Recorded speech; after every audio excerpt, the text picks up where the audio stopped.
Bom, boa tarde a todas e a todos. Vamos dar início à segunda sessão do minicurso Árvores, Florestas e Liberdade de Grupos, com o professor Wagner Sgobi. Wagner, a palavra é sua. Valeu, professora.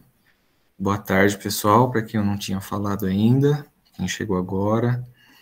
Tem alguém aí que não estava ontem, que está vindo pela primeira vez? Ou todo mundo estava ontem? Se tiver pela primeira vez, manda aí no chat, tá?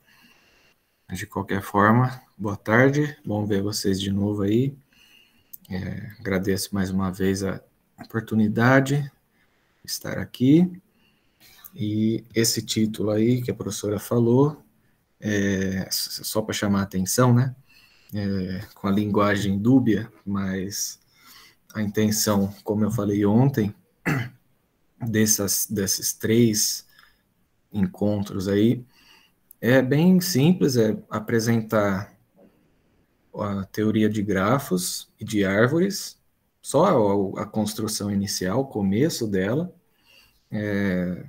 e usar ela para mostrar um pouco da utilidade dessa teoria de grafos e árvores na teoria de grupos, de apresentações de grupos, mais especificamente.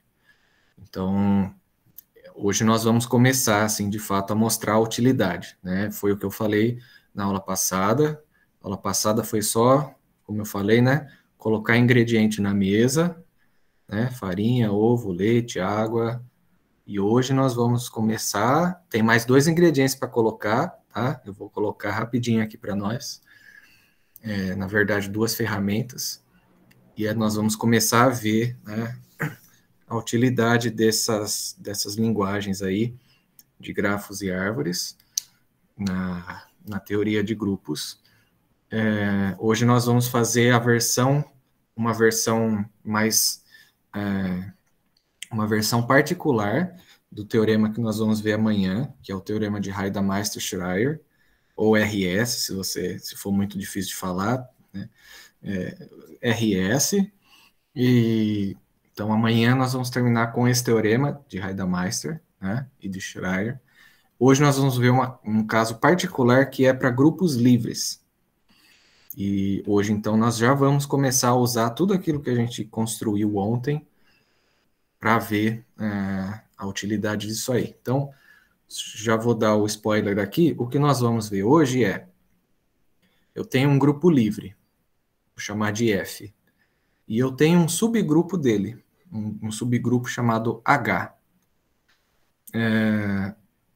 E nós vamos ver que, nessas condições, o H também é um grupo livre, e a gente consegue explicitamente achar uma base para H, que é naquela noção que eu falei, né? Eu digo que um grupo é livre com base S, né, para algum subconjunto S dele, quando acontecem 2 coisas. Esse subconjunto, ele gera o grupo inteiro, né? Todo cara do grupo é uma palavra escrita, né, com elementos desse grupo, no sentido que a gente conhece mesmo da graduação, né, de subgrupo gerador.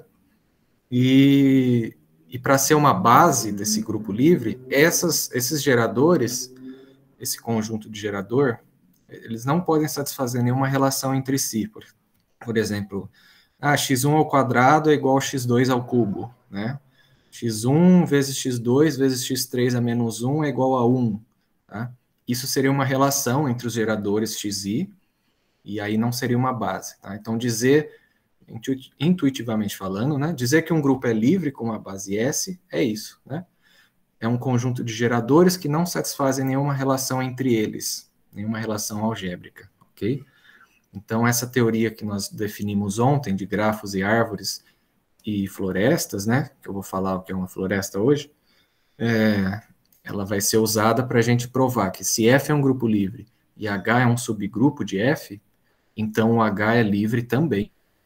E o teorema vai dar uma base explícita para H, tá? A base é essa aqui, ó, pá, ele vai dar. A base é S, tá bom? Então, vamos lá. De novo, como eu falei ontem, né? Não é palestra, então vocês podem perguntar me interrompe, que nem a professora falou, né?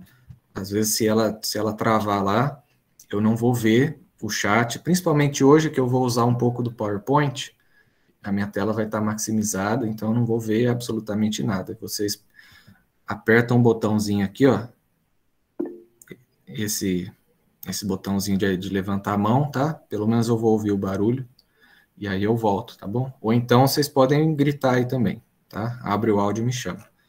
Então pode me interromper, tá? Porque, claro, a aula de hoje é um pouquinho, a gente vai aumentar um pouco a dificuldade, tá? A aula passada foi só construção, agora nós vamos usar essas construções explicitamente, mas eu vou tentar manter no nível intuitivo de desenhos, só que de uma forma que, a hora que você lê a demonstração, se você quiser ir lá abrir na pasta e ler a demonstração, ela vai ser exatamente o que eu estou fazendo no desenho, só que de uma forma mais geral, tá? Eu não sei se eu passei já o link de novo. Vocês têm o link, né? Vocês receberam o link da pasta. Qualquer coisa, depois eu colo aqui de novo. Tá? Vamos lá. Deixa eu compartilhar minha tela. Então, eu vou voltar lá para aquele arquivo de ontem, primeiro, só para a gente terminar de mostrar as duas ferramentas que nós vamos precisar hoje, que faltou eu mostrar ontem. E depois nós vamos lá para mostrar esse teorema que eu falei, tá? Então, a gente tinha parado aqui, vamos assumir que a gente consegue lembrar tudo que nós vimos ontem, tá? Definição de grafo, de árvore, né? Principalmente árvore, né? Uma árvore é um grafo conexo, que quaisquer dois vértices são conectados por um caminho, né? E que não tem circuitos. Né? Não tem nenhum caminho que sai e faz como se fosse um círculo assim, né? Vai caminhando pelas arestas e volta assim, tá? Que seria um circuito fechado. Então, uma árvore é um grafo que não tem isso. É o principal, assim. Agora, vamos começar por aqui, ó. A primeira construção que a gente precisa para hoje, junto com as outras, é de contração. Tá? Contração de subárvore. Então, seria essa daqui, ó. Vocês estão vendo minha tela normal, né? Se não tiver, me avisa. Estamos. Tá. Então, a gente tem um grafo, tá? Seja gama um grafo, é o que está aqui, ó. Seja gama um grafo. E imagina que ele é esse desenho aqui da direita, tá bom? Imagina, os desenhos estão tudo aqui, tá? E considera uma subárvore T, ó. Uma subárvore T. Eu quero fazer uma contração da subárvore. Então, por exemplo, eu vou escolher uma subárvore aqui dentro. Ó. Eu vou pegar essa subárvore aqui, ó. Aqui, esses vértices e essas arestas aqui, ó. Certo? Como a gente viu ontem. Isso aqui é um subgrafo dentro do grafo azul e que ele é conexo, claro, ele é um caminho só, né? E ele não tem circuitos. Concorda? Tudo bem. Agora eu quero definir a partir disso aí um subgrafo que vai ser a contração dessa subárvore T aqui. Tá? Vou chamar de T a árvore, tá? E o grafo vai ser o gama, tá? O grafo azul inteiro é o gama. A contração, não lembro o nome que eu pus aqui, acho que é gama sobre T, tá? Tanto faz o nome, né? Gama sobre T, não vou colocar aqui que não é função. Mas eu imagino assim, a definição formal tá aqui, tá bom? A definição formal de quem são os vértices, as arestas, tá tudo aqui formalzinho, tá? Mas o que eu quero passar a intuição para vocês. Depois, se vocês quiserem, vocês leem lá a formalidade. Mas eu quero o grafo que aconteceria, o grafo que sobraria se eu transformasse toda essa minha parte vermelha, a minha subárvore, num ponto só. Por isso que chama contração de subárvore. Imagina que você pega lá e começa a amassar a árvore T, assim, ó. Tá? Vai amassando aqui, amassa aqui, até virar um ponto só. E conforme você vai contraindo ela, aquilo que é azul, né, do grafo maior, que estava grudado, continua grudado, da mesma forma. Tá? Você não vai tirar ela do grafo, nada. Você vai contraindo e o resto ele continua colado ali onde ele estava. Então, vou mostrar para vocês o que ficaria aqui, ó. Como que é essa contração? É como, você imagina assim, ó. Quando eu contraio aquele T ali, ele vai virar um ponto só. Imagina que virou uma bolona assim, tá? Tô fazendo assim, mas é um vértice, tá? Então, vai ser um vértice. E aí, o que vai sobrar? Ó? Esse, por exemplo, deixa eu fazer aqui, ó. Essa aresta estava colada aqui em cima, ó. Tá colada nesse vérticezinho. Então, ela foi puxada junto e ela sobreviveu aqui, ó. Mais ou menos aqui, sei lá. Tá aqui, tá bom? Então, essa aresta é essa aqui azulzinha. Esse loop aqui, ó, esse loop também veio colado, tá? Ele tá aqui ainda, tá? Todas essas que estavam fora, elas sobrevivem, só que elas aparecem coladas no vértice agora. Essa daqui, que é mais fácil de ver, também é igual àquela de cima. Também sobreviveu. Vou colocar ela aqui, por exemplo. Aqui. Só falta essa daqui, ó. Essa aqui, aí que tá o negócio, ó. Ela saía, por exemplo, se a gente der uma orientação assim para ela, ó, ela saía da árvore vermelha e chegava na árvore vermelha. Só que aqui, ó, né, antes de eu contrair, eram dois pontos distintos aqui, né? Então, era uma aresta que saía de um ponto vermelho e chegava em um outro ponto. Só que quando eu contrair a árvore T para um ponto só, essa aresta que sai da árvore T e chega nela, ela vai ter que sair do ponto vermelho e chegar no ponto. Porque contraiu. Você imagina, ela vai amassando junto, tá bom? Então, ela vai virar um outro circuito aqui, um outro loop, tá? Pelo desenho, eu deveria colocar ela aqui, talvez, desse lado, mas não vai caber, eu vou pôr ela aqui, ó. Bom? Então, vou até colocar essa setinha aqui, ó. Vou colocar ela aqui para vocês verem que é a aresta que foi contraída, tá?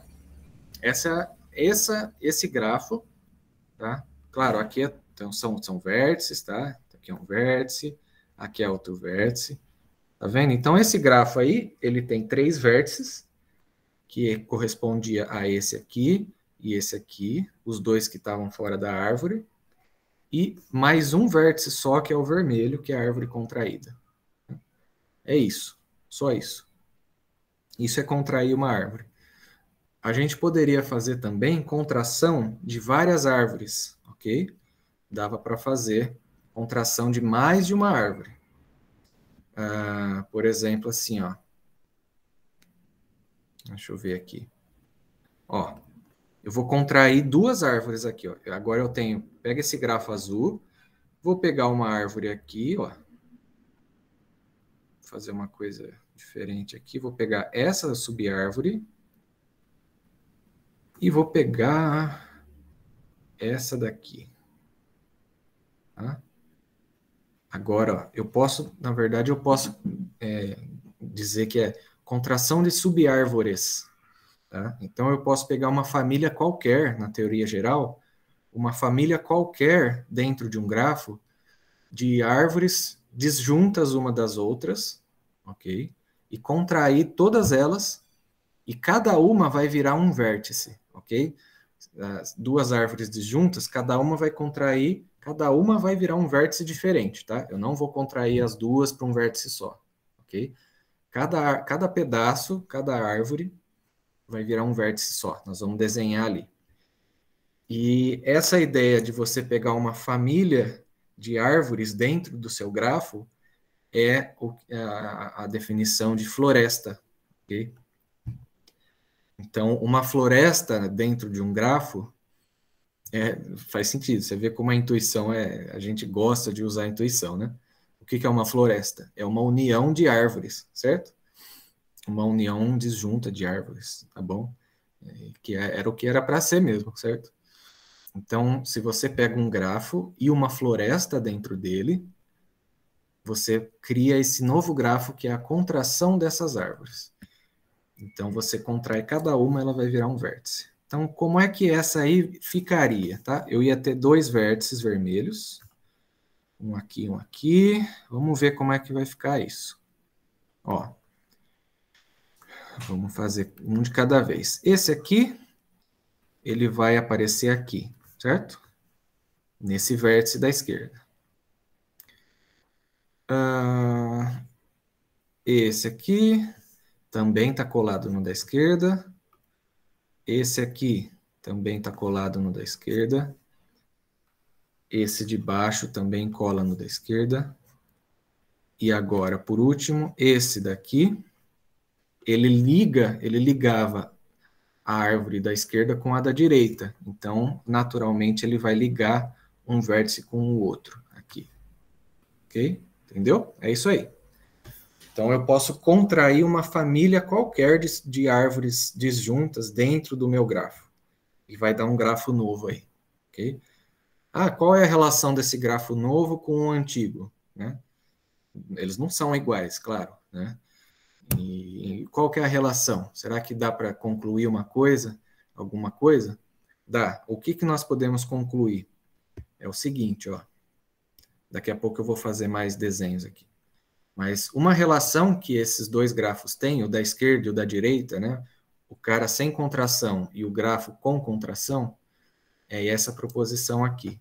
Nós vamos usar, inclusive nós vamos usar daqui a pouquinho. Ó, se você tem um grafo e uma floresta, né? Uma união de árvores dentro desse grafo maior, tá? Aqui, floresta. Então, o grafo maior é uma árvore, se e somente se esse grafo contraído é uma árvore. Tá? Então, se você tem um grafo qualquer e você pega um monte de árvorezinha dentro dele e você contrai, se na hora que você contrair der uma árvore, quer dizer que o grafo inicial era uma árvore e a recíproca é válida também. Se você pegar uma árvore e você pega um monte de sub-árvorezinhas dentro dessa árvore e contrai elas, você continua tendo uma árvore. É C e somente C, tá? Vou mostrar aqui para vocês, por exemplo, ó. Esse aqui eu já fiz, né? Por exemplo, esse daqui é uma árvore, então eu sei essa proposição da esquerda aqui, cuja demonstração não está aqui, mas tem no livro do Jean-Pierre. Daqui a pouco eu vou me lembra de escrever, tá? A referência para vocês. Se bem que eu acho que tem no... Não tem não. Me lembra de passar para vocês a referência.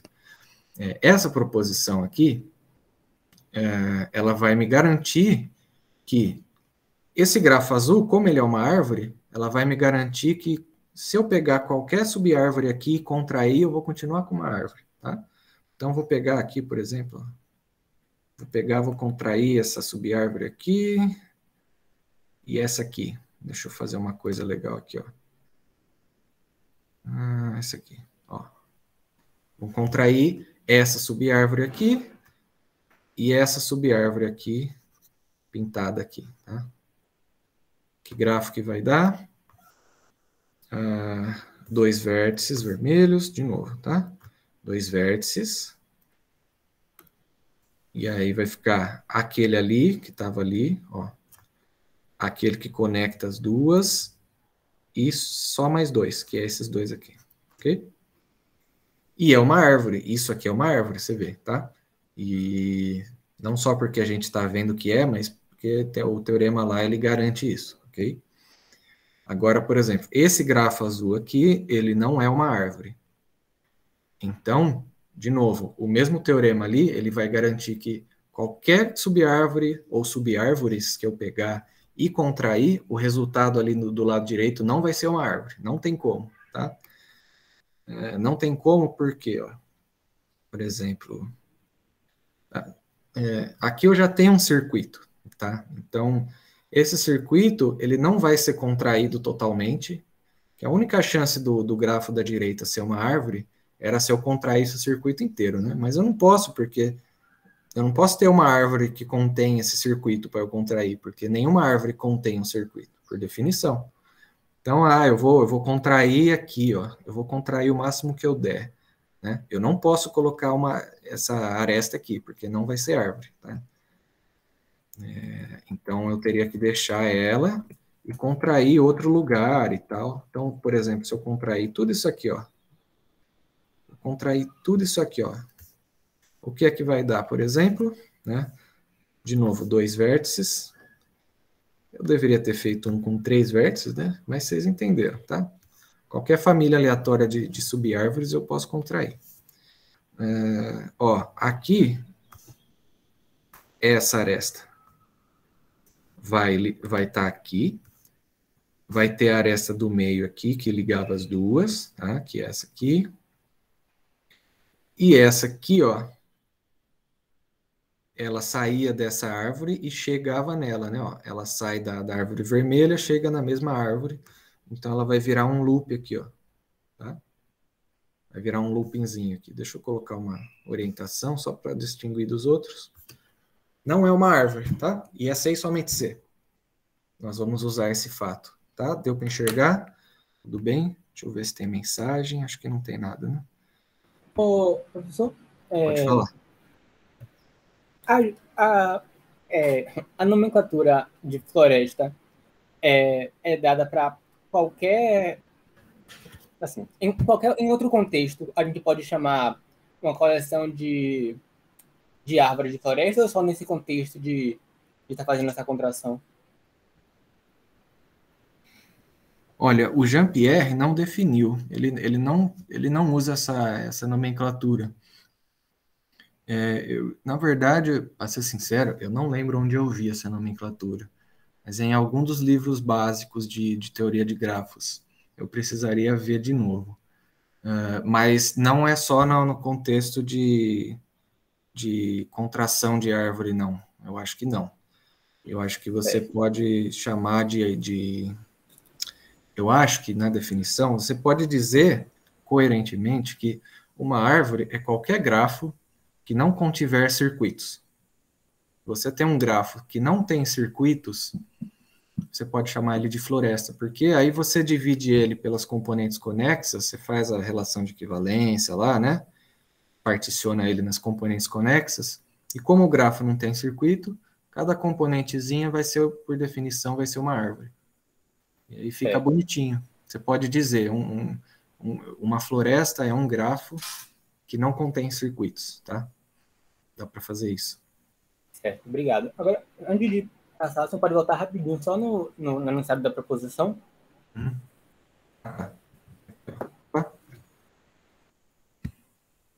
Aí. Gama um grafo, chamei de... É lambda, né? É lambda maiúscula essa letra, se eu não me engano. Aí eu pus uma união disjunta de árvores T-alfa. E aí a gente tem que o gama é uma árvore, C e somente C. Aí a notação de contração foi essa aí, tá? Essa é a notação do CR, se eu não me engano. Você põe o gama barra a floresta. Perfeito. Obrigado. Tranquilo? Foi. Esse é o exemplo que já estava na minha tese, né? Na tese a gente não pode pôr muito desenho, que aí fica muito grande, né? Mas esse aqui é outro exemplo, né? Aqui é a subárvore vermelha. Quando você contrai, a única coisa que vai sobrar vão ser essas duas arestas aqui, a Y e a Z, que vão ser contraídas, tá? Então, isso é uma coisa importante, né? Tá vendo? Quando você pega uma árvore maximal, que a gente falou, acho que eu comentei ontem, né? É uma árvore dentro do seu grafo que não existe nenhuma que contém ela propriamente, né? Quando você pega uma árvore maximal e contrai essa árvore, o resultado só vai ter um vértice. Lembra porque eu falei? Porque a gente viu ontem, né? Eu só comentei, né? Que toda árvore maximal, ela obrigatoriamente, ela tem que conter todos os vértices do grafo. Todos os vértices do grafo, se a árvore é maximal, ela contém todos. Então, quando você contrai, você está contraindo todos os vértices do grafo em um só. E aí o resultado vai ser esse que a gente chama de bouquet, né? Não sei porquê, tá? Em francês ou em inglês, o bouquet, né? Parece mais umas pétalas, né? Uma florzinha, assim, né? Porque é um grafo que tem um vértice só, ele é dessa forma, certo? Então, é uma coisa para anotar também. Bom, o segundo instrumento aqui para nós é grafo quociente. Vamos lá. Então, agora é mais um ingrediente aí, ó. Um grupo, né? De novo, um grupo, quando ele age num grafo, o que quer dizer que um grupo age num grafo, né? A ação, ela tem que respeitar a estrutura do grafo. Então, o grupo, para agir num grafo, por definição, ele tem que ter uma ação do grupo nos vértices e uma ação nas arestas, porque o grafo ele é formado por vértices e arestas, né? Então, o grupo age nos vértices e o grupo age nas arestas, e de uma forma, claro, que seja coerente, no sentido desse desenho aqui, ó. Se um elementinho G, né, ele age nessa aresta, suponha que ele está agindo nessa aresta azul da esquerda, e leva nessa aresta da direita, bom, ele age no vértice verde, age no vértice vermelho. Olha, eu gostaria muito que esse G, ele mandasse o verde nesse aqui, né? E mandasse o vértice vermelho nesse outro aqui, certo? Se ele mandar o contrário, assim, ó, não vai dar para fazer, a teoria vai dar errado, né? Então, assim, são coisas que a gente tem que pedir, né? Para continuar a teoria. Então, a ação é isso, tá? São ações de grupos normais, como a gente conhece, só que são duas ações. O grupo tem que agir nos vértices, no conjunto dos vértices e no conjunto das arestas, e de uma forma que seja coerente aí, né? Ele tem que levar, se ele leva uma aresta na outra, ele tem que levar o início da aresta no início da outra e o fim no fim. E outra coisa, né? Naquela definição nossa lá de cima, que usa aquela aresta fantasma, que é o y barra, né? Aquela que está aqui escondida, assim, na teoria, que é a aresta que vai para o outro lado. Se ele leva essa aresta azul nessa azul, ele tem que levar a inversa na inversa também, né? Lembra que na definição, essas arestas inversas, elas estão no conjunto de vértices, né? É meio que duplicado. Então, se você leva uma azul na azul, você tem que levar a inversa dela na inversa da outra, tá? Basicamente é isso, tá? Isso é uma ação de grupos num gráfico qualquer, ok? Eu gostaria, vocês lembram da teoria, né? De ações de grupos. Então, tem um grupo G que age num conjunto X. Eu gostaria muito de fazer aquela bela construção que é o conjunto quociente, né? O conjunto quociente, né? O X quocientado pela ação. Tem várias formas de chamar, né? E o que sempre é, né? Geralmente é assim. O conjunto quociente é o conjunto das órbitas, tá? Vocês vão lembrar isso aí, né? A órbita de um ponto, né, é o conjunto dos pontos, onde todos os pontos da forma G agindo nesse ponto X, né? Você pega o X, faz todos os caras do grupo agir nele, vai dar um monte de pontinho no conjunto X, esses pontos são a órbita dele, né?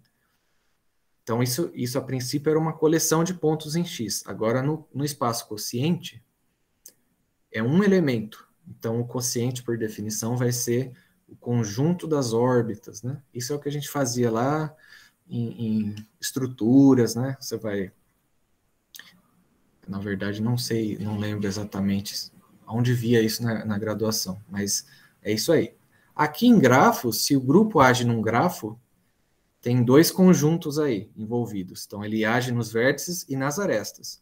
Então, se eu quero um grafo quociente, eu vou ter que quocientar os vértices e quocientar as arestas. Essa é a intuição, tá bom? Então, a definição está aqui, tá? Mas isso é uma ação de grupos. E cadê o... Aqui, ó. Essa é a definição 1.21. É a definição do grafo quociente. Então, você tem que ter uma ação de grupos, de um grupo G num grafo gama, você tem que pedir que essa ação é sem inversão. Uma inversão, que é o que está escrito aqui, ó, deixa eu só destacar aqui para vocês. Uma inversão é acontece quando um elemento do grupo leva uma aresta na inversa dela, tá? Então, você imagina mesmo como se fosse invertendo a orientação da aresta, ok? Por exemplo, pega a linha a reta real e manda, né, o x no menos x, né? Como se você estivesse invertendo a direção das arestas ou da linha, tá bom? Isso aí não pode acontecer para a gente definir o grafo quociente, tá?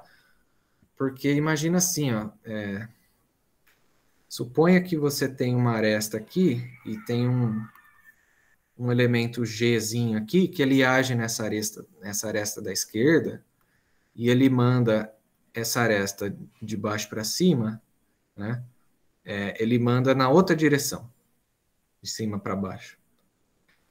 E aí você vai querer fazer o grafo quociente, só que essas duas arestas aqui, tá? Essas duas arestas aqui, ó, como o G leva uma na outra, elas estão na mesma órbita. Só que elas têm direção oposta. Então, como é que você vai dar uma orientação para... Como é que você vai escolher qual é a orientação dessa órbita? Você vai falar, bom, eu vou escolher a orientação como essa aqui, ou vai ser a orientação dada por esse outro cara da órbita? Tá? Então, não ia estar bem definido a orientação do grafo quociente. Não ia dar para definir, tá bom? Então, a gente precisa... porque lá no grafo quociente, uma aresta, ela não pode ser a inversa dela, né? O grafo tem que ser assim, né? O y é diferente do y barra sempre. E aqui, se o y e o y barra está na mesma órbita, eles no quociente eles seriam iguais, né? E isso não pode acontecer nunca, ok? Só tecnicalidades aí. Mas quando a ação é sem inversão, que seria o único problema, ou seja, não tem nenhum carinha que inverte uma aresta de orientação, dá para enxergar bem isso, tá? Aí a gente consegue fazer o grafo quociente, a definição está aí, certo? Você vê aqui, né? Ó, só para você ver, mas não precisa se preocupar muito. Ó, o conjunto de vértices do grafo quociente, a gente define como sendo os vértices do grafo quocientado pela relação de órbita, ó. Que é isso aqui, né? Dois carinhas estão relacionados quando um está na órbita do outro, ó. Tem um Gzinho no grupo que, a hora que ele age no P, dá o P', né? Então, realmente, a gente está quocientando os vértices, a gente está quocientando as arestas também, ó, quocienta as arestas. Então, são as arestas do grafo gama inicial, quocientado pela relação de órbita também, ó. Duas arestas estão na mesma órbita, né? Se tem um cara aqui agindo em uma da outra, e a gente está quocientando, pegando o conjunto das órbitas como sendo os vértices e as arestas do grafo, tá? E é aqui que dá o problema da inversão, né? Aqui, ó, tá bom? Porque eu defino que o inverso de uma órbita de aresta é a órbita do inverso da aresta, tá? Só que se o y barra está na mesma órbita do y, que é o que acontece aqui nesse desenho, então essa aresta, esse elemento, a aresta do grafo quociente, ia ser igual ao inverso dele, ia dar problema, tá? Mas não precisa lembrar isso que eu falei, não. O importante é você imaginar que é isso, tá? Você quocienta os vértices e quocienta as arestas por essa ação, e isso dá um grafo que é chamado grafo quociente, ok? E a gente tem uma função natural aqui, ó, que vai ser super importante para nós, fácil sublinhar, né?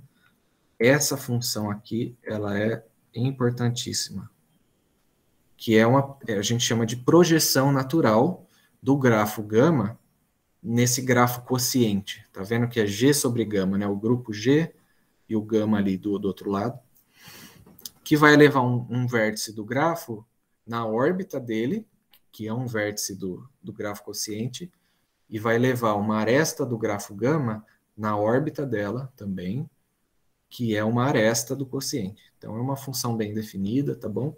É um morfismo de grafos, naquele sentido que ela conversa bem com as origens e os fins, né? Porque a gente define, por exemplo, a gente define de um jeito que dá certo, né? Eu vou definir a origem da órbita de Y, vai ser a órbita da origem de Y. A gente define assim e dá tudo certinho. Não precisa se preocupar muito, que a gente vai fazer desenhos, tá bom? Vocês vão enxergar o gráfico quociente. Deixa eu ver se eu tenho um desenho aqui. Eu não tenho.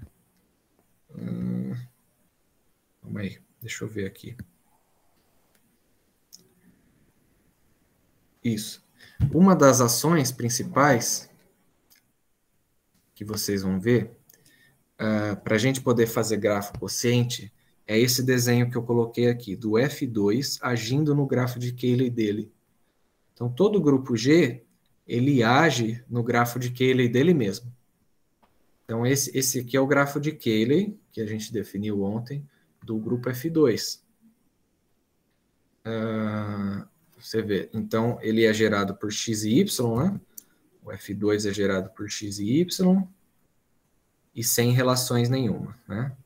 Então, por exemplo, você começa num carinha aqui, multiplicar ele por x, aqui é o vértice 1, o elemento neutro. Se você vai para a direita aqui, ó, aqui é o vértice x, tá bom? Se você vai para cima, é o x, y. Se você vai para baixo, é o x, y menos 1, tá bom? Então, ir para a direita é multiplicar a direita por x, ir para a esquerda é multiplicar a direita por x menos 1, tá? Ir para cima é multiplicar a direita por y, e ir para baixo é multiplicar a direita por y menos 1. Então, por exemplo, só para vocês verem, esse cara aqui, ó. Esse vértice, quem que ele é? Você está no 1, aí você vai para cima, para a direita e para cima. Então, ó, você multiplica por y, depois por x, depois por y, tá? Então, esse vértice aqui é o vértice YXY, que é um elemento do grupo, tá? E qual que é a ação? O grupo F2 age nesse grafo, como é que ele faz? É simples. O elemento X, ele manda todo o vértice para o cara que está à direita dele, tá? Ele manda para a direita, né? O Y manda para cima, o X menos 1 manda para a esquerda, tá bom? É bem tranquilo, é bem natural essa ação, ok? Daqui a pouco a gente vai enxergar mais isso, tá? Mas é bem tranquilo. Porque assim, né? Se você pega um elemento G do grupo e vai agir num vértice X, como é o grafo de Cayley, esse vértice X aqui, a definição do grafo de Cayley, quem são os vértices? São os caras do grupo.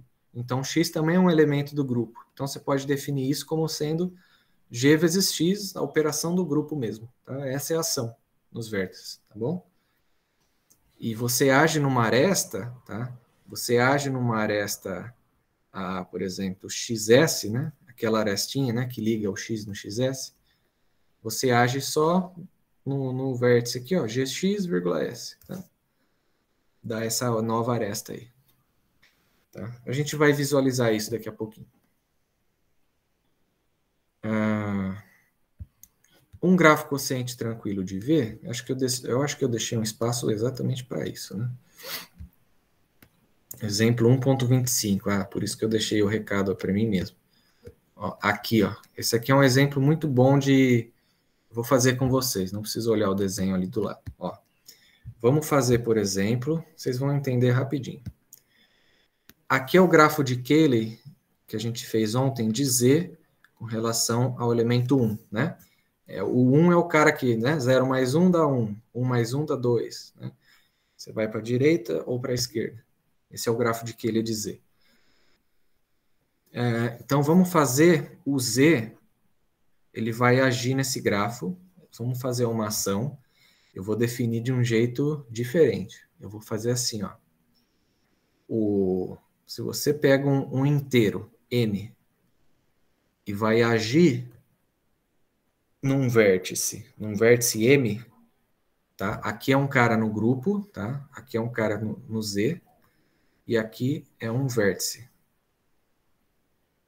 Mas são os dois inteiros, tá? Eu vou definir como sendo M mais 3N. É isso. Isso aqui pertence a Z, né? Portanto, isso aqui é um vértice também, né? É um vértice do grafo de Cayley. Tá? Então, por exemplo, ó, esse cara aqui, o 0. Quando eu faço o 1 agir no 0, se eu fizer o 1 agir no 0, o 1 agir no 0 vai ser 0 mais 3 vezes 1, que é 3. Então, se eu fizer o 1 agir aqui, vai parar lá no 3. Se eu fizer o 1 agir no 3, vai parar no 6, tá? Se eu fizer o menos 1 agir no 0, vai no menos 3. Se fizer o menos 1 agir aqui, né? Se eu tivesse feito o 2 agir no 0, por exemplo, né? Ia ser 0 mais 3 vezes 2, que é 6, né? Então, a órbita do 0 são esses pontos aqui, são os múltiplos de 3. Certo? A órbita do 1 são os múltiplos de 3 mais 1. Ok? Ó, tudo aqui. A órbita do 2... Agora eu preciso de uma caneta aqui. Foi estranho, porque essa caneta, cada hora ela é uma cor, né? A órbita do 2 são os múltiplos de 3 mais 2, tá? Deu amarelo aqui. Por aí, tá? Então, quando eu faço o gráfico quociente, tá vendo que só tem 3 órbitas, a vermelha, a amarela e a verde. Então, no gráfico quociente, ele só vai ter 3 órbitas, 3 vértices, que são as órbitas dos vértices. Então, eu deveria pintar, né? Vamos lá. A órbita do 1, verde, a órbita do 0, vermelha, e a órbita amarela aqui, que é a órbita do... Tá? Pintei de amarelo aí. E também são 3 órbitas de arestas, tá bom? Porque, por exemplo, essa aresta que liga o 0 no 1, a hora que eu fizer o 1 agir nela, ela vai vir parar exatamente aqui, ó, tá bom? É uma translação mesmo. Então, vai ter 3 arestas também, aqui, ó. Esse é o gráfico quociente, tá bom? É isso, ok? Que é exatamente o grafo de Cayley do Z3, né?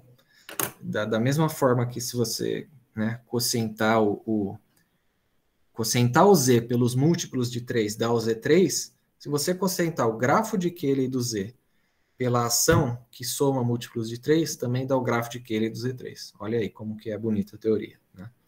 Ok? Isso é grafo quociente.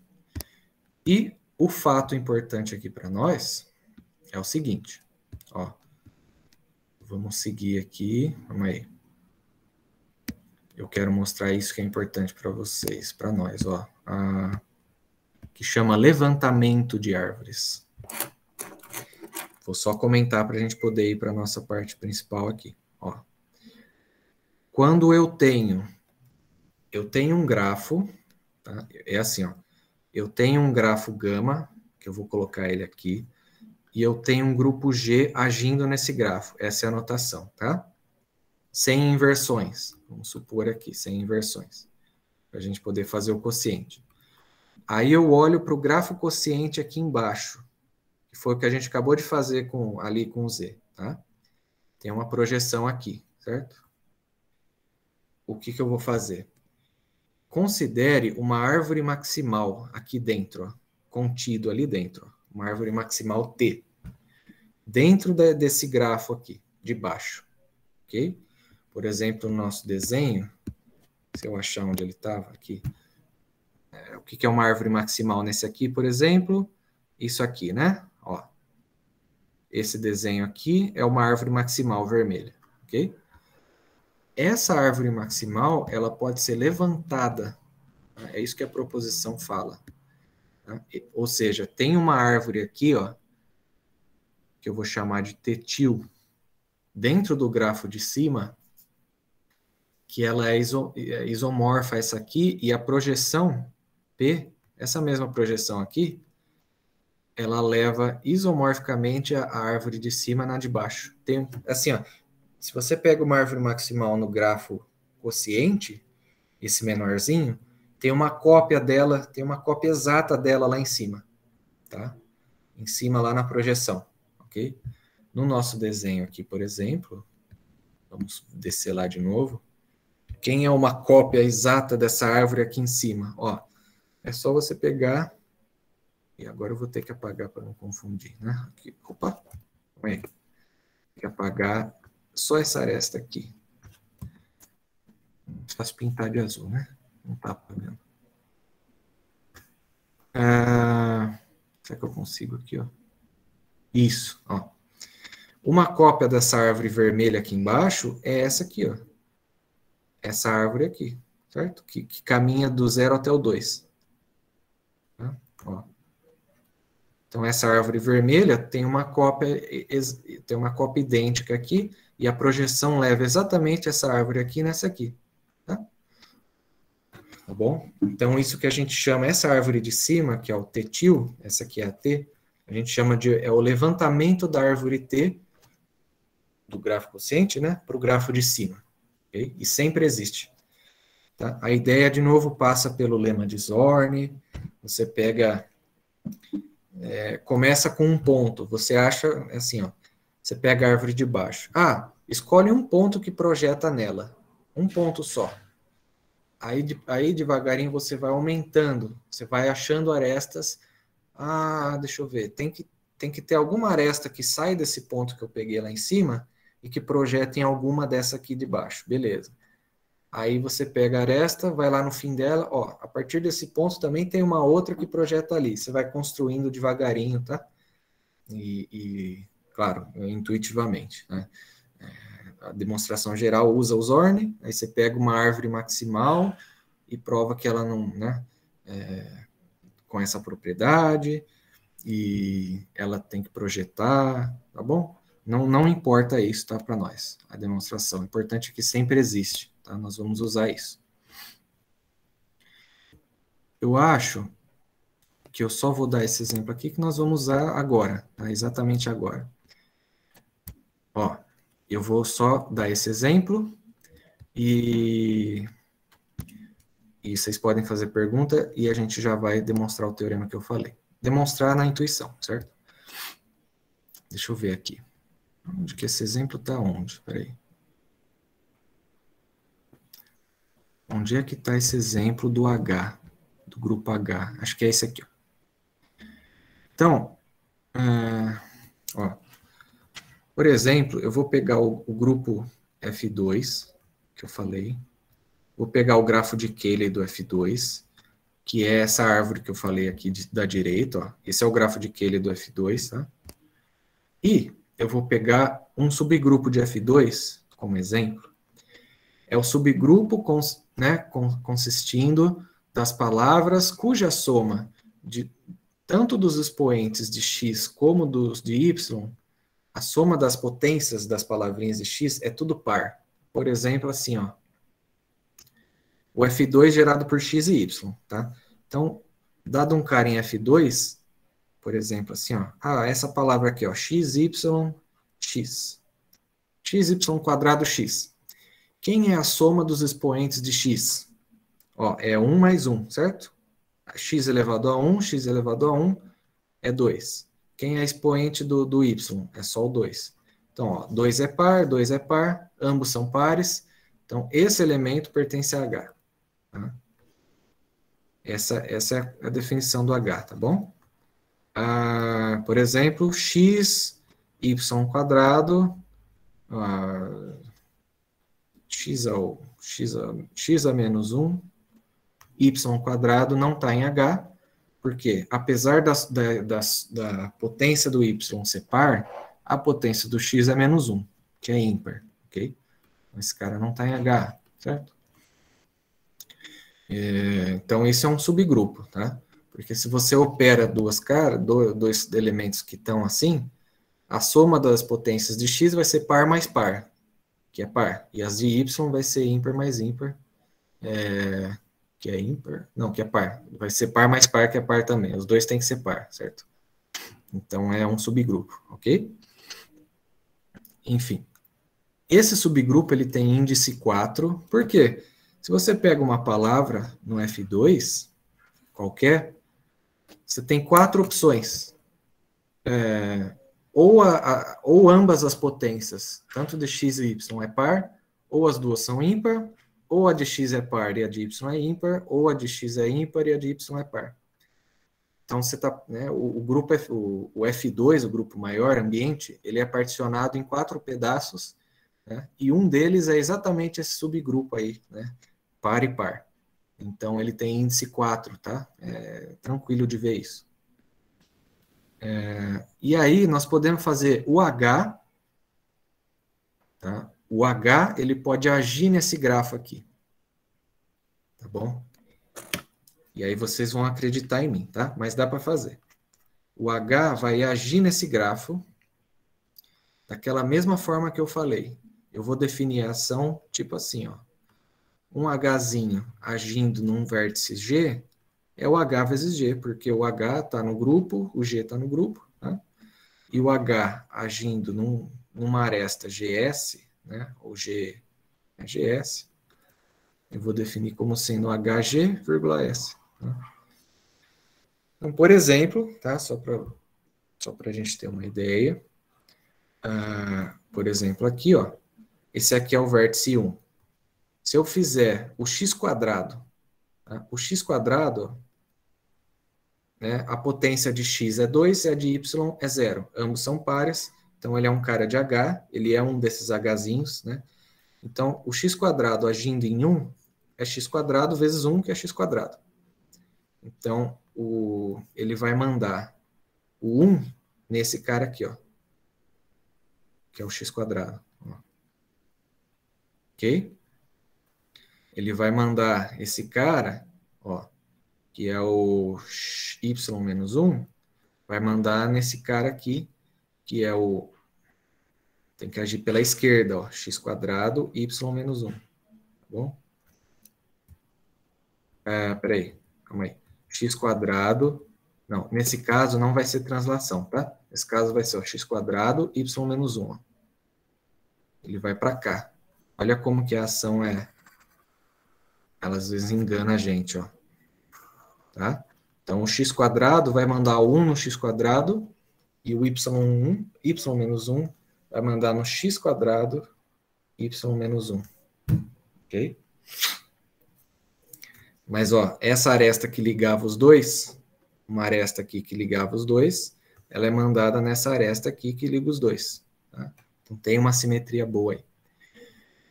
Então, eu tenho um grupo, de novo, respira, calma. Eu tenho um grupo H agindo num grafo. Essa ação aí não tem inversões. Então, eu posso considerar o grafo quociente desse grafo azul por essa ação desse grupo H. O que é que dá o grafo quociente? Tá bom? Lembra, o H tem índice 4, ok? Então, quando eu faço o grafo quociente, vai ter exatamente 4 vértices, o grafo quociente, que são as 4 órbitas, ok? São as órbitas dos pontos de H, que é uma órbita só, as órbitas dos pontos, dos elementos, que tem ambas as potências ímpares, a órbita dos pontos que tem potência de x par e a de y ímpar, e a órbita dos caras ao contrário, que tem a potência de x, a soma é ímpar, e a soma das potências de y é par. Então, é 4 vértices, e você, na hora que você faz a conta lá, você vai ver que dá 8 arestas, tá? Dá esse desenho aqui, ok? Ó. Esse é o grafo quociente, esse aqui, tá? Esse quadradinho aí é um quadrado, só que com, em vez de 4 lados, né? Ele tem 8 arestas aí, né? Então, esse é o grafo quociente, exatamente porque o grupo H tem índice 4, ok? Então, tem essas 4 órbitas. E aqui eu já tenho o desenho de uma árvore maximal. Ó, essa árvore azul, pintada, ela é uma árvore maximal dentro desse grafo. Ok? Não tem como você pôr mais arestas aí, não tem como aumentar essa árvore, vai fechar um circuito. Então, essa é uma árvore maximal. E aí volta lá o desenho, né? Essa árvore maximal está embaixo, a gente tem aquele teorema que eu falei, que existe uma cópia dela lá em cima, tá? Tem alguma árvore azul lá em cima, naquele gráfico que a gente estava mexendo agora, que projeta exatamente nessa aí, tá? Que eu vou mostrar daqui a pouquinho para vocês, ok? Fechou? Tá? 5 minutinhos aí para a gente fazer a demonstração, só para vocês terem uma ideia, ok? Alguma pergunta? Deixa eu ver se tem alguma coisa lá. Professor, você não pode voltar rapidinho naquele exemplo do... bem atrás, né? No exemplo do... primeiro exemplo que o senhor fez de gráfico quociente, o do Z mesmo. Esse, né? É que eu fiquei... Eu voltei bastante no tempo, né? Mas é porque eu fiquei encucado com uma coisa. Talvez eu esteja falando besteira, mas... Não, pode falar. Vamos lá. A gente pega o 1, o 1 em Z, e bota o 1 para agir no vértice... Deixa eu ver... Peraí. No vértice 3. Um 3 aqui. Isso. Isso Vai daí vai dar pra gente. Mais 3 vezes 1 vai dar 6.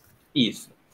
E aí, se a gente colocar o 2 para agir no vértice 0, vai dar 6 também, como a gente viu ali, né? Ah, tá. Isso. Então, a gente pode ter... eu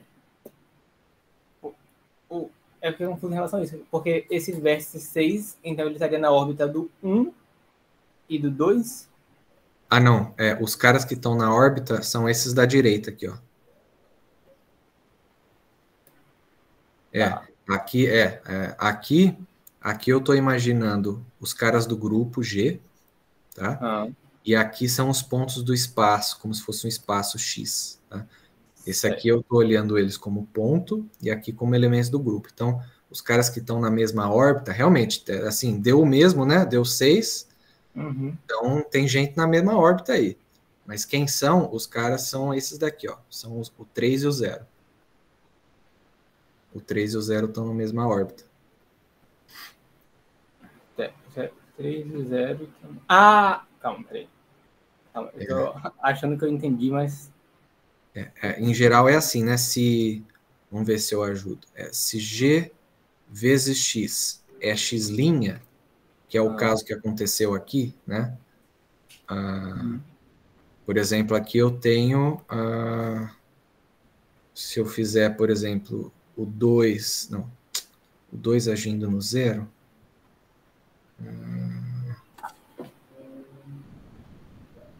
o 2 agindo no 0 deu 6, né? Então, o 0 está na mesma órbita do 6. Ó, o X está na órbita do X'. É o 0 e o 6. O 2, eu não uso ele para falar de órbita. Não. E o 3 também está na mesma órbita, então, né? E aí, o 1 agindo no 3 também dá 6. Então, a órbita desse cara é a órbita do 6, que é a órbita do 0. São esses daqui. Certo, entendi. Perfeito. Obrigado. Não, é isso mesmo. Não é bom você perguntar. Porque é uma notação dúbia, né? Tem número aqui, né? E tem que saber como é que a gente enxerga eles, né? Se é como elemento do grupo que está agindo ou como vértice. Mas é isso. E esses 3 caras são os caras em vermelho aqui, que são projetados no mesmo aqui, que é o vértice da órbita deles. Tá? É isso. Tá. Beleza. Obrigado. Tem mensagem aí, nada escrito, então tudo bem. Pode me interromper, viu? Então vamos lá. Agora que a gente vai começar a fazer o bolo aí. Agora eu vou colocar minha tela e vocês vão precisar gritar aí, tá? Então, ó, eu não vou mostrar o teorema de Heidenreich-Stirar, tá? Agora a gente vai falar só amanhã. Isso aqui é da palestra que eu dei ano passado, tá? Mas aqui eu já comentei. Aqui na palestra é uma hora para fazer tudo, né? Então, aqui eu estava falando grafos de Cayley e tal, falando que eu falei ontem, né? Que um grupo, ele age ele é o grupo livre de base S, sem somente ser o grafo de Cayley dele. Com relação a esse subconjunto, é uma árvore, né? Aquela demonstração que eu falei para vocês, né? Que, se tivesse uma relação entre os geradores, isso aí ia fechar um circuito, não ia ser árvore, tá? E agora é o seguinte, vamos lá.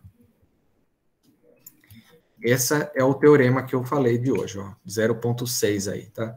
Seria uma versão para grupos livres do teorema de Schreier, de Reidemeister-Schreier.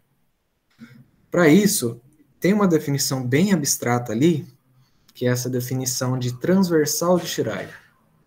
Então, vamos lá, vamos só definir, mas não se preocupa, não precisa se preocupar, porque nós vamos ver na prática quem é essa transversal, ok? Então, a definição é a seguinte, você pega um grupo G e um subgrupo, uma transversal de Schreier, T, vou chamar de T também, né, que é de transversal, uma transversal de Schreier T do grupo G módulo H é uma coleção de representantes, um representante para cada classe lateral. Então, aquela história, né, você, dado um grupo G e um subgrupo, você sempre consegue escrever o seu grupo como união disjunta de classes laterais, né? Isso aí é álgebra 1, né? Então, essa aqui é a nossa união disjunta aqui, ó. O G é a união dos HT, né? Só que você pega um representante para cada classe aqui, ó. Então, a sua coleção é um representantezinho para cada classe lateral, de forma que essa união é disjunta. Você pega o 1, né? O 1 tem que estar nessa sua coleção. Então, é um subconjunto de G, tá? E ela tem que satisfazer esse negócio aqui, ó. Que se você pegar um elemento nessa coleção, uma palavra, nos geradores de G, né? Qualquer trecho inicial dessa palavra também tem que estar na sua coleção. Qualquer trecho inicial. Por exemplo, assim, o x, y, x, y menos 1, x ao quadrado pertence a t. Beleza. Se você tiver isso, então o x tem que estar em t, o xy tem que estar em t, o xyx tem que estar em t, o xy menos 1 tem que estar em t, né? E esse cara inteiro tem que estar em t, tudo bem, né? Isso é uma transversal. É você pegar um representante de cada classe lateral, você colocar o 1 nessa coleção, tomar ele como representante da classe lateral do próprio H, e que satisfaça esse negócio. Tá? Dá para provar que sempre existe, tá? Mas ainda assim é um negócio abstrato que nós vamos tentar enxergar. Então a proposição é a seguinte: se F é um grupo livre com base X, agora eu vou trocar, tá? Eu vou chamar de X a base de F, tá? E se você pegar um subgrupo de F, então, existe uma transversal de Schreier, ok? Primeiro, dá para provar que ela existe, e dá para provar que o H é um grupo livre, e dá para encontrar uma base específica para o H, que vai ser dado por esses elementinhos aí, ó. Você tem que pegar todos os geradores da base de X, ó, a base X aqui, ó. Todos os Tzinhos aqui, nesse T grande aqui, que é a transversal, você faz T vezes X vezes esse cara aqui. O que é T barra? É essa definição aqui, ó. Dado um elemento G em G, a gente denota por G barra o único elemento que está na mesma classe lateral dele. Ó.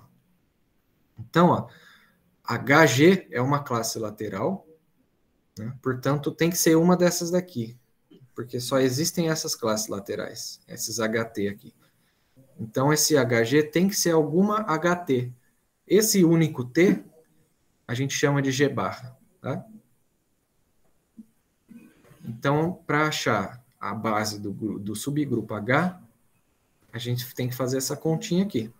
Você pega a transversal, faz T vezes X, onde T varia nos caras da transversal, X varia nos caras da base, e multiplica pelo TX barra inverso.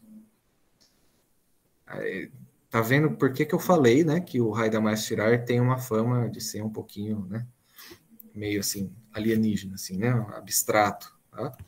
Mas a gente vai enxergar isso. Então, eu vou fazer como se fosse a demonstração, só que usando aquele exemplo que eu falei daquele subgrupo H das potências pares lá. Eu vou usar aquele exemplo, porque a gente já mostrou qual que é o quociente, né? A gente já pegou uma árvore embaixo, tá? E eu vou fazer pelo desenho para convencer vocês. E quando você for ler a demonstração, se você quiser ler, ela vai ser exatamente a mesma construção escrita de uma forma geral, ok? Vamos começar do zero. Então, pega, por exemplo, esse grupo livre, F2, e vamos pegar esse subgrupo aí. São as palavras com somas pares. Foi o que eu falei lá, certo? Então, temos palavras que ambas as somas de potências, tanto do x como do y, são números pares. Pega o grafo de Cayley de F2. Agora a gente faz o H agir nesse grupo, nesse grafo, ok? Então, o H, ele age nesse grafo sem inversão, e a gente já comentou que o grafo quociente é esse grafo aí, esse negócio aí. 4 vértices e 8 arestas. Vamos pegar uma árvore maximal embaixo, e a demonstração é exatamente, tá? A mesma. Considere o grafo de Cayley do grupo F, faça o H agir no grafo de Cayley, considere o grafo quociente, pega uma árvore maximal no quociente, que existe pelo lema de Zorn, levanta ela, né? Pega um levantamento dela ali no grafo de cima, também existe, tá? Então, qual é o levantamento que nós vamos pegar? Qual é a cópia da árvore azul que nós vamos pegar? Essa aí. Tá vendo ela aí em cima, né? Então, pode ver, é uma árvore igual. São três arestas, 4 vértices, e ela projeta a função P ali, a projeção, que é a projeção que leva, né, os caras nas órbitas, a projeção quociente que eu defini ali com vocês, ela leva exatamente a árvore de cima nessa de baixo, do jeito que você está imaginando. O vértice maior ali vai no vértice da esquerda, a aresta maior vai na da esquerda, essa horizontal vai na horizontal, e a menorzinha ali projeta exatamente na da direita. Então é bonitinho, ok? O que nós vamos fazer? E daí, né? Bom, não tem só, assim, quando existe um levantamento, na verdade, eu poderia ter pego várias outras árvores que também seriam cópias dessa de baixo. Tem muitas cópias dessa ali, que são disjuntas dessa azulzinha aí, tá? Todas essas aí, espero que vocês estejam conseguindo ver aí. Se não tiver, coloca um brilho na tela, você vai ver pintado de azul. Todas essas mini árvores azuis que você está vendo, tem mais 4 aí pelo menos, né? Elas são isomorfas a de baixo, e o isomorfismo P também leva elas na mesma árvore azul embaixo. Bom, pode ver, pode checar, ok? Então, o que eu faço? Como que a demonstração segue? A gente tem agora um grafo e tem uma floresta dentro dele, certo? São várias árvores disjuntas. Tá? Na verdade, isso aí é um pedaço do grafo de Cayley, né, do F2, ele é infinito, e tem infinitas arvorezinhas azuis, né, disjuntas, que projetam nessa mesma de baixo. Tá? É só um pedaço aí para a gente visualizar. Mas o que a gente faz? Contração dessas subárvores. Tá? Isso é o que a gente precisa fazer agora. Então, quando eu contraio todas essas subárvorezinhas azuis, cada uma delas vai virar um vértice, e as arestas pretas, elas sobrevivem, né? Elas não são contraídas. Né? O que vai dar? Que grafo vai dar quando eu contrair? Quando eu transformar todos esses pedacinhos azuis em vértices e manter os pretos colados neles daquele jeito que eu mostrei lá. Vai dar exatamente, acredite em mim, esse grafo aí. Olha que coisa bonita, certo? A gente já sabia que ia dar uma árvore, porque, de novo, eu falei, né? Quando você pega uma árvore e pega uma floresta dentro e contrai, tem um teorema que fala, vai dar uma árvore. Tá? Então vai dar uma árvore mesmo, né? Não tem circuito. E você pode ver por que dá essa árvore, né? Ó, é bonitinho, ó. Tem 5 arestas que saem, tá? Tem 5 arestas que saem dessa árvore azul para a direita. Na verdade, tem 10, né? 5 que saem e 5 que entram, ok? Pode checar aí depois. Então, ao total, aqui, ó, esse vértice azul do meio é a contração dessa árvore aqui do meio, ok? Essa árvore aqui é a árvore central, que eu posso chamar. E esse cara aqui, ó, esse vértice aqui, eu posso chamar de o centro da árvore. O centro da árvore azul, ok? E, na verdade, eu vou dar o nome, né? Para cada árvorezinha azul aqui, ó. Esse vértice aqui que está no canto inferior esquerdo dela, eu vou chamar de centro. Vocês estão conseguindo ver os pontinhos aí, né? Esses daqui, canto inferior esquerdo, são os centros, ok? Os centros das árvores azuis. Beleza. O que eu queria provar mesmo, eu já não sei mais, né? Então, essa contração é uma árvore, ok? E o que eu queria provar? Eu quero provar que o H é um grupo livre com alguma base S aleatória lá. Depois eu vejo quem é. Como é que eu provo que um grupo é livre? Lembra que a gente viu uma equivalência lá ontem? Um grupo é livre, C e somente C. O grafo de Cayley com aquela base lá é uma árvore. Né? A gente comentou isso agora há pouco. Então, o grupo H vai ser livre em alguma base S, C e somente C, o grafo de Cayley dele com relação ao subconjunto S é uma árvore. Ó, então, que maravilha. Se eu provasse que o grafo de Cayley de H é isomorfo a essa árvore aí que vocês estão vendo aqui embaixo, essa estrela aqui, eu estaria acabado. Né? É isso que a gente faz, ok? Então, ó, é isso que nós vamos fazer. Cada vértice aí, ó, cada vértice,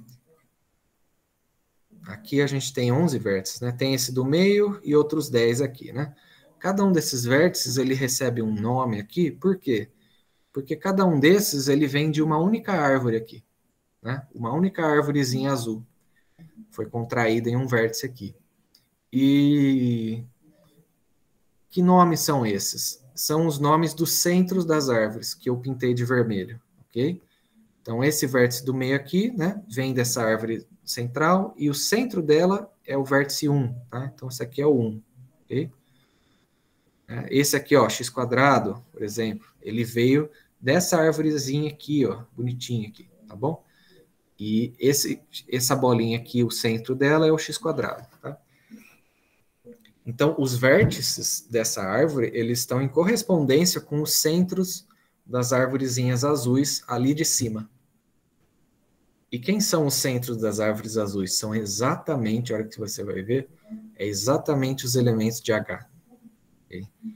Exatamente todos os elementos do grupo F2 que a soma são pares, é exatamente um para cada centro dessas arvorezinhas azuis.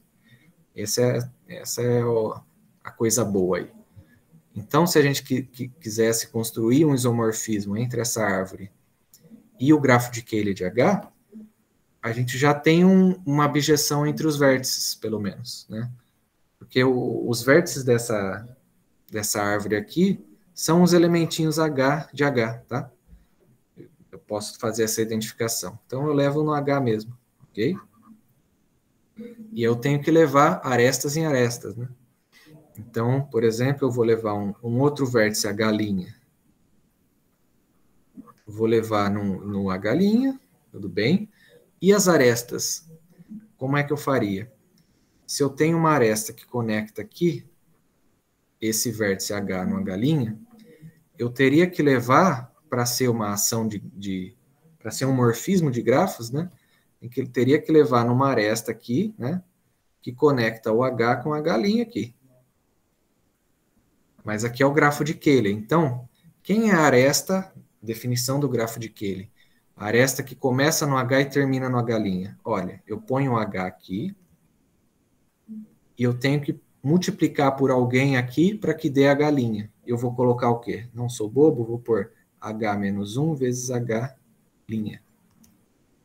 Lembra, a anotação era essa, né? Para vocês lembrarem, né? A aresta GS, ela começa no G e termina no GS, né? Ela começa no Gzinho e termina na multiplicação pelo cara ali do... Então, se eu multiplicar o H por H menos 1 H', vai terminar no H'. Esse é o isomorfismo, tá? Então, lá na demonstração oficial, né, você vê que esse é o isomorfismo. E, então, portanto, o grafo de Cayley de H, ele é isomorfo a uma árvore, portanto, ele é uma árvore, ok? Não tem como não ser árvore se ele é isomorfo a uma, ok? Dá para provar isso. E, portanto, por aquela equivalência lá, o H é um grupo livre com alguma base S aí. Que base é essa? Vamos pensar, né? Quem que são os S? Os S são esses carinhas aqui, ó, né? Os caras que aparecem aqui nessa segunda coordenada aqui da aresta. São os caras da forma H-1, H', né? Isso varrendo todo elemento de H, ok? Só que dá para mostrar também que você não precisa usar todos os caras de H para encontrar quem são esses H-1, H', tá? Basta a gente calcular, basta a gente usar essas arestas aqui, ok? Essas 5 arestas, elas são suficientes para você encontrar quem são esses H-1, H'. Se você pegar uma outra aresta que começa num H e termina num H', e fazer a conta, e fizer a conta H-1 H', vai dar a mesma conta que daria se você fizesse alguma dessas 5 arestas, tá? É a mesma conta. Por exemplo, se você tivesse pego aqui, né, por exemplo, ó, y-2 e termina aqui no 1, né?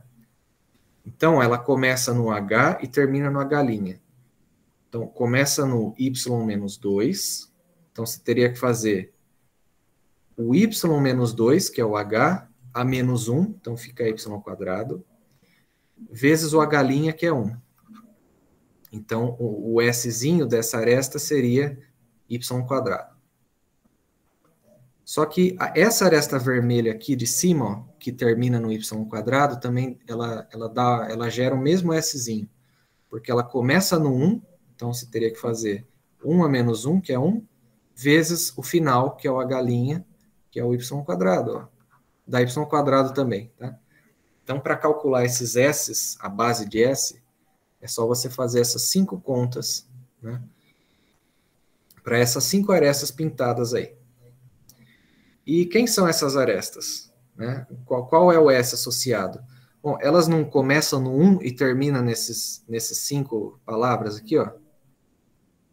Todas elas começam no elemento 1 e terminam nessas 5 palavras. Então, o H, que é o começo aqui, ó, o H é o elemento 1.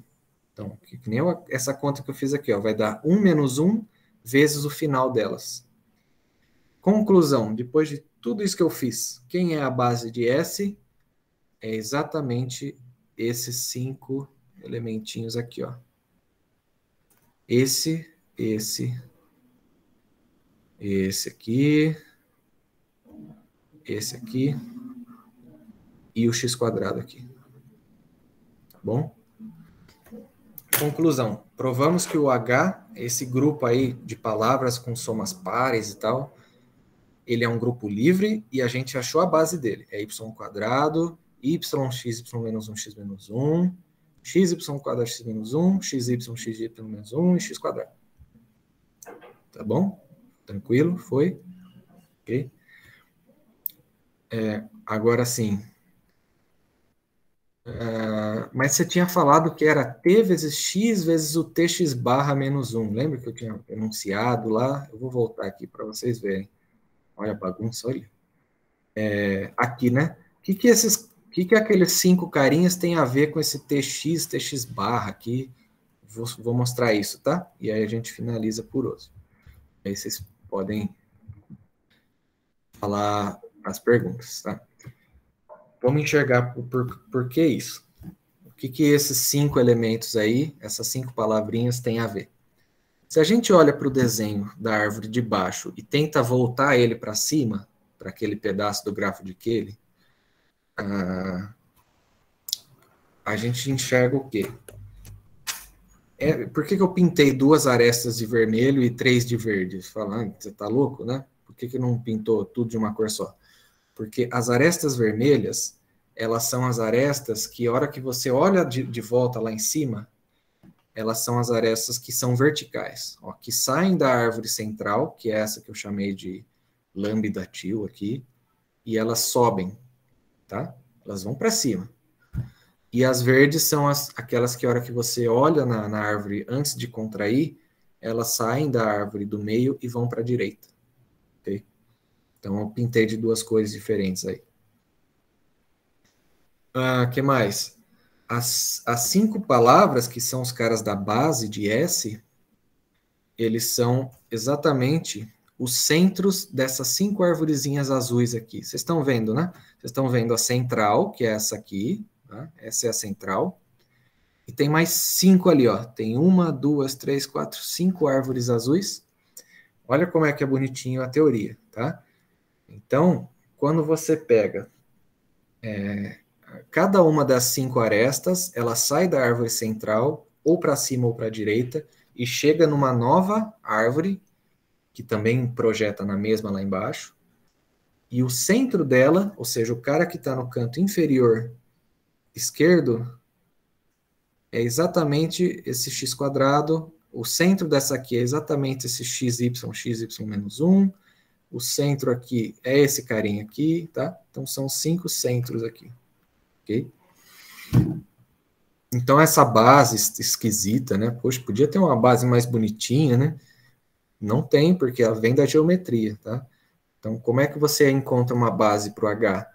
Você pode ir por desenho. Se você não gosta da álgebra do Heidemeister-Schreier, você vai por desenho. Você desenha o grafo de Cayley, faz o grafo quociente, pega uma árvore maximal embaixo, sobe ela, pega as cópias dela, contrai, tá? No final dá mais trabalho ainda, né? Mas dá para enxergar pelo menos. Contrai, aí você olha ali, aí você vai pegar as arestas que saem do 1. No caso aqui são 5. E você olha elas de volta aqui e vai dar... Aí você pega quais são as arvorezinhas azuis que são atingidas por elas, né? Tem 5 arestas. Quais são elas saem de uma azul e chegam em outra. Essas 5 arvorezinhas que chegam, né? Que as arestas chegam nelas, você olha para os 5 centros, ou seja, o cara que está na mesma posição que você escolheu aqui, ó, da árvore central, né? No nosso caso, canto inferior esquerdo. Esses 5 carinhas são a base do seu subgrupo H. Tá vendo como que é o negócio? E por último, né, o que eles têm a ver? O que eles têm a ver com aquele tx barra menos 1? Né? Vamos só fazer uma continha aqui. Então, teria que ser o nosso T, né? O nosso T, que é aquela transversal de Schreier, não sei o quê, ele é exatamente os vértices da árvore central, tá bom? É sempre assim, a teoria é essa, tá? No nosso caso é o vértice 1, que é aqui, ó, 1, o vértice X, que está aqui, X, o vértice XY, que é esse de cima, e o vértice Y, que é esse aqui, tá? 1, X, Y e XY. Olha a álgebra e a teoria de grafos conversando muito bem, né? Então, é sempre assim, a transversal, ela existe porque ela é o conjunto dos vértices da árvorezinha que você subiu lá. Você pegou a cópia em cima, ok? Tem que ser essa, porque você não pode pegar as outras, porque aí não ia conter o vértice 1, né? Para ser transversal, tem que conter. E aí, aquela propriedade, né, de que você tem uma palavra na sua transversal, todos os segmentos iniciais estão lá e tal, é simplesmente porque a sua árvore, ela contém o 1 e ela é conexa. Então, se você pega um pontinho nela, ou seja, um cara do transversal, você pega um vértice nela, ele é ligado ao elemento 1. Então, todas as etapas intermediárias, enquanto você caminha no grafo para chegar até ele, tem que estar na árvore, porque a árvore é conexa, certo? Isso é o que a tradução da propriedade de Schreier. E aí, vamos reescrever esses 5 carinhas em termos daquela fórmula nossa lá. Então, era assim, né? Era Tzinho, X e Tx barra menos 1. Esse X aqui, esse X, ele pertence à base do X, lá na teoria. No nosso exemplo, é X e Y, tá bom? Então, no nosso caso, é o Tx menos 1, e Ty barra menos 1, ok? Então, esses caras aí. Por exemplo, x quadrado.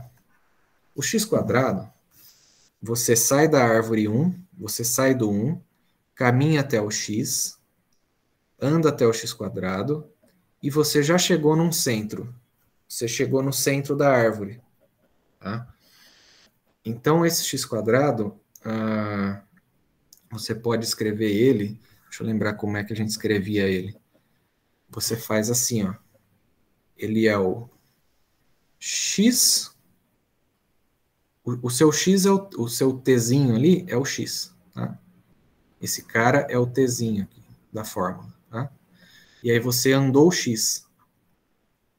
Então, esse cara aqui é o seu xzinho aqui, ó. O xzinho aqui. E aí x quadrado barra a menos 1 é 1 por quê? Porque ele caiu no centro. Quando ele cai no centro, lembra que eu falei que os elementos, o centro das árvores não são os elementos de H? É aquela coincidência que eu falei, coincidência entre aspas. Né? Como ele está no centro, ele pertence a H. Portanto, a classe lateral dele é a classe lateral 1, né? Os caras de H é o H vezes 1, né? É o trivial. Então, esse cara é 1, tá? Então, fica x quadrado barra, x barra quadrado. Não, peraí. Vou escrever bonitinho aqui. X barra quadrado. Não, x barra menos 2, tanto faz, tá bom? O y quadrado é a mesma coisa, tá bom? Então, você anda y, chegou aqui. Quando você vai sair da árvore, você sabe que o y é o cara da sua transversal, tá bom? Então, esse seu tzinho aqui, ó, ele é sempre o último vértice da árvore central que você percorreu. No caso aqui é o y. E aí, o próximo que você anda é a direção. Então, ó, y vezes y é a direção. E aí você sabe que, de novo, você vai chegar no centro da árvore aqui, ó. É o cara do inferior esquerdo. Então, y quadrado barra a menos 1 é 1, tá bom? Então, fica y quadrado barra menos 1. E vamos fazer rapidinho para os outros, ó. Xy menos 1 é igual, ó. Você anda x, depois anda y. Então, você anda para cá, depois anda para cá, chegou no xy.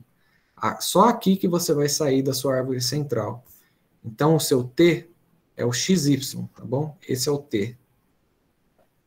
E o xy menos 1, aqui, ó, você vai chegar nesse pontinho aqui, ó, que é o xy quadrado.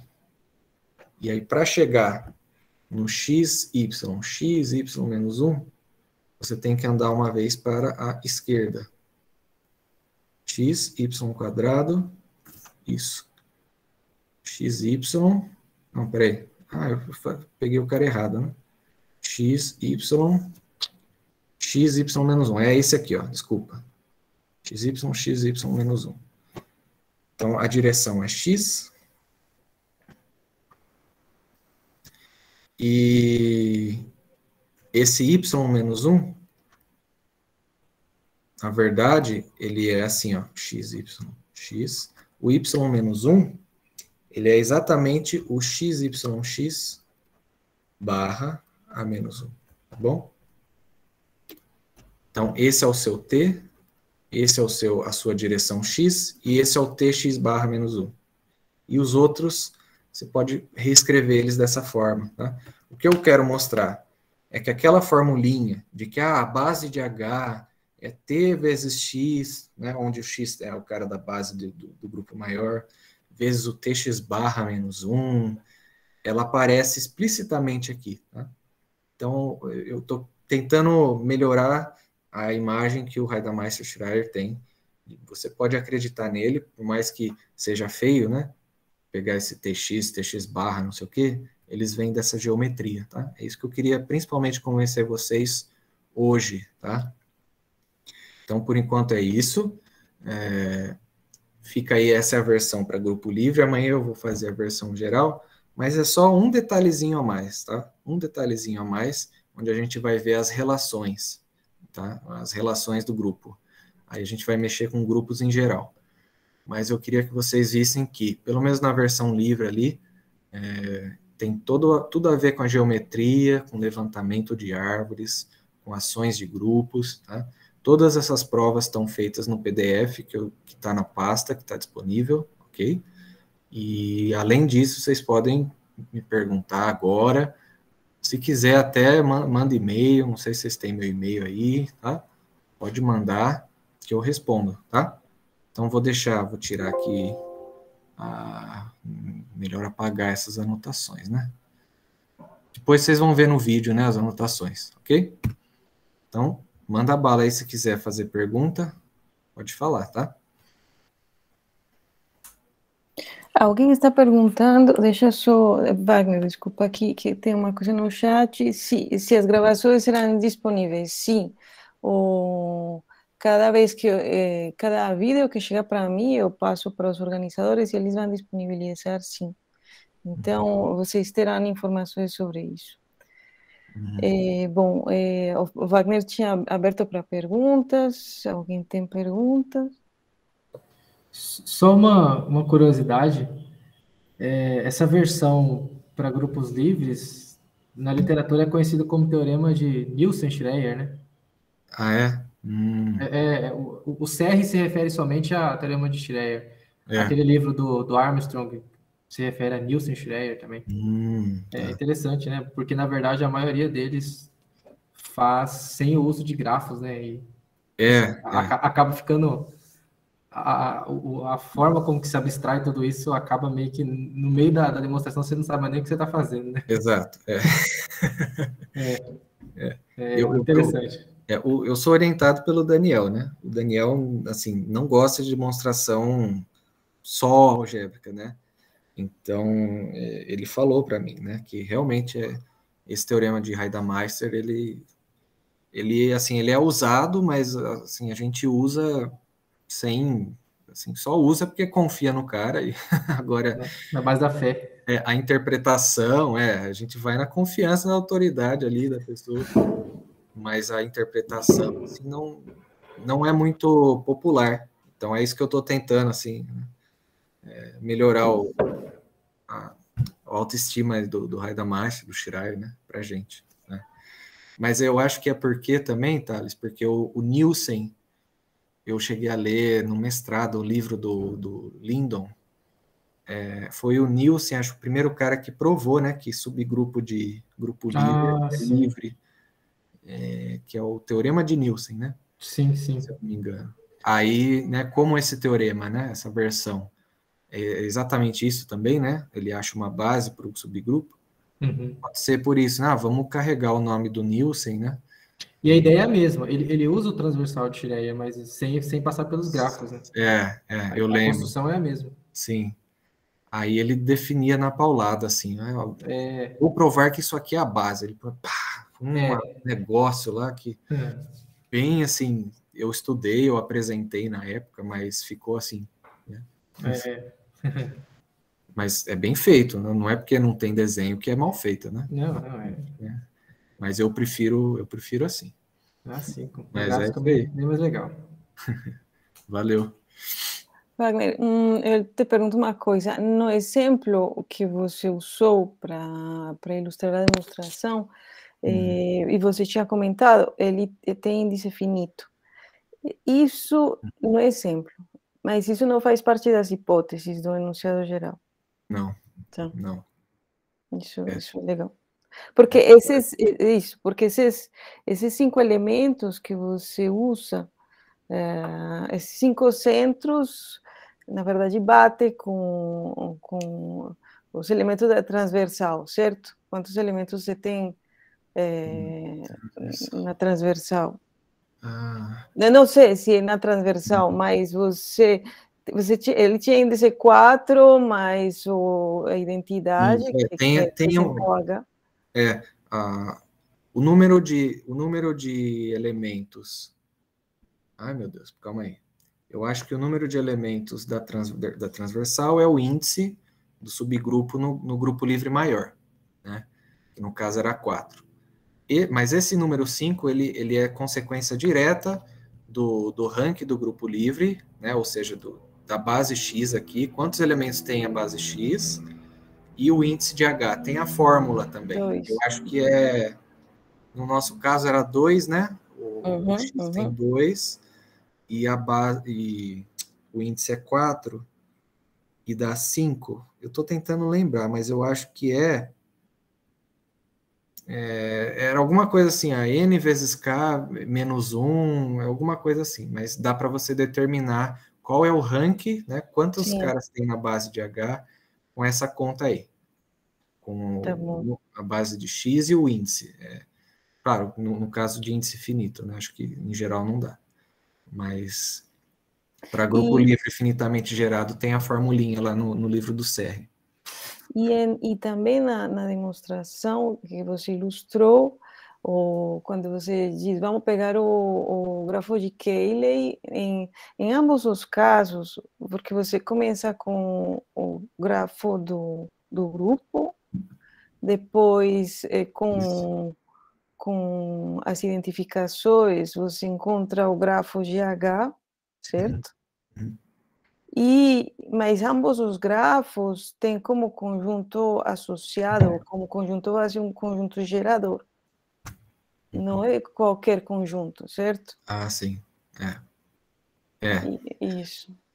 Enfim, porque vai na mesma direção da minha pergunta de ontem.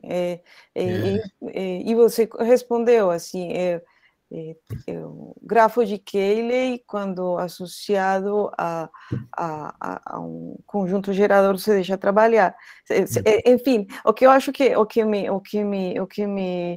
incomoda um pouco é que com essa definição geral parece que porque para mim o grafo de Cayley era único, certo?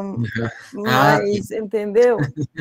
Eu fico toda, mas eu acho muito bonito, assim, e realmente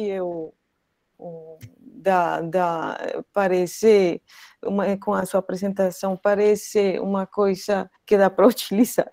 Realmente, o Schreier é um emaranhado que é complicado. Mas não, muito legal. As bases são fixadas mesmo. A base desse aqui primeiro tem que ser a base onde o F2 é livre, né? Sim. Não posso pegar X e XY, né? Que aí ia ser outra coisa, né? E a base aqui desse cara aqui, também ela está determinada exatamente pela construção anterior, pela escolha da árvore aqui, ó. Se eu pegar outra árvore maximal aqui embaixo, vai dar outra base, tá? Isso. Ele também vai ser livre nessa outra base. Isso, porque tem essa outra coisa, a árvore maximal tem várias, certo? Tem várias. Tem 2 elevado a 4 escolhas aí, pelo menos, né? Isso. Então, muito legal. E todos vão dar uma base, isso é bem bonito. É que eu fiquei com preguiça de fazer todos. Não, imagina. Eu fiz um e... Não, já deu trabalho, não, ficou ótimo. Bom, gente, não sei se alguém tem mais alguma pergunta. E, bom, se não, então, muito obrigada pela presença, muito obrigada, Wagner. E amanhã, então, encerramos o mini curso à mesma hora e o mesmo link. Sim. Tá bom? Eu vou parar a gravação e... Até amanhã. Até amanhã. Até amanhã, Wagner. Até amanhã, tudo. Até amanhã. Espero todo mundo.